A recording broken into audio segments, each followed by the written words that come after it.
Nous sommes Positivity Global. Nous vous proposons des outils pour que vous puissiez changer votre monde à votre manière et, oui, vous épanouir pleinement. Cette présentation explore les épistémologies du Sud et la décolonisation des savoirs, en nous appuyant sur la pensée de Boaventura de Sousa Santos. Nous interrogerons le rôle de l'université.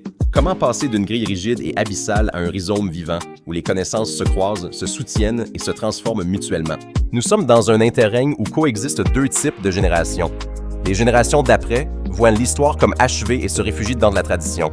Les générations inaugurales, elles, perçoivent une mission inachevée et portent un espoir rebelle.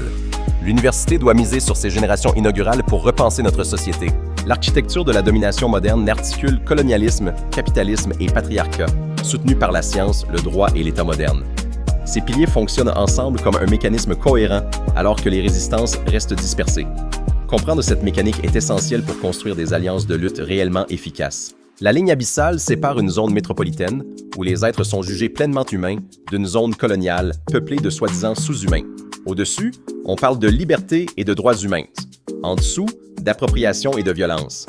Cette fracture est rendue invisible, ce qui permet au système dominant de se prétendre universel. L'épistémicide désigne la destruction active des savoirs indigènes, paysans, féministes ou populaires par la monoculture de la science moderne. Tout ce qui ne passe pas par ce filtre est rejeté comme ignorance ou mythe.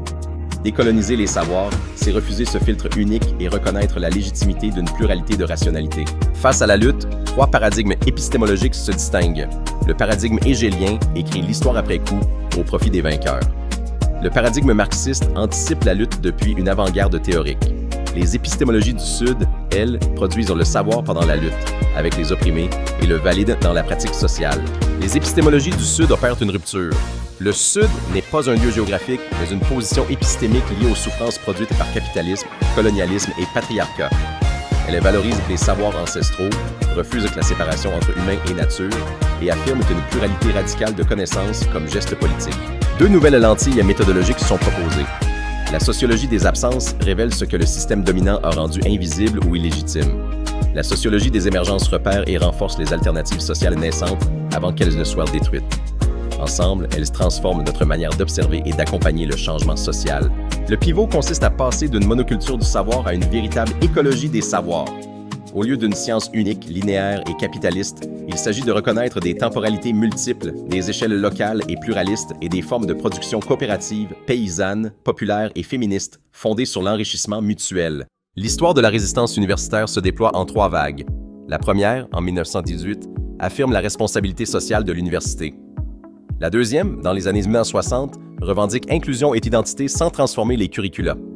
La troisième vague, actuelle, exige la décolonisation épistémologique et l'implantation concrète de l'écologie des savoirs. Réinventer la méthodologie suppose de quitter le modèle extractiviste, où le chercheur prélève des données sur une communauté que l'université monétise. Le modèle pluriversel propose au contraire une recherche participative, co-créée avec les leaders communautaires, fondée sur la réciprocité. Le sujet ne regarde plus un objet, il collabore avec un autre sujet. L'écologie des savoirs se concrétise par des collaborations situées.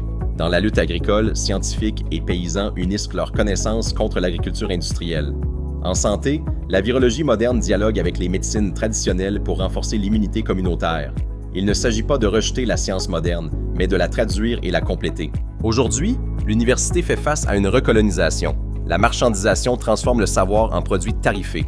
L'utopie capitaliste en ligne rêve d'une université standardisée, sans campus ni contestation. Enfin, l'éradication des humanités marginalise les disciplines critiques au profit exclusif des technologies immédiatement rentables. Ces tendances menacent son rôle public. Devenir des intellectuels d'arrière-garde signifie avancer avec les mouvements sociaux à non au-dessus d'eux. La théorie doit soutenir la pratique dans l'humilité méthodologique en acceptant que notre savoir reste incomplet sans l'expérience de la lutte.